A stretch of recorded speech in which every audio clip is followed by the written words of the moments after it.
बिस्मिल्लाहिर्रहमानिर्रहीम।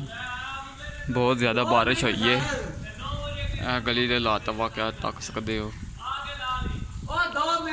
सलाब आया हाँ जी।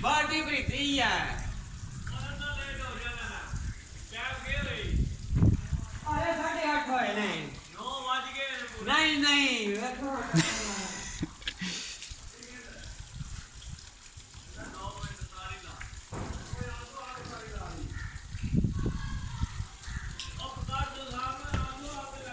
आके लाल जो बना पीछा माना ही ओ वड़ गई ओ वड़ गया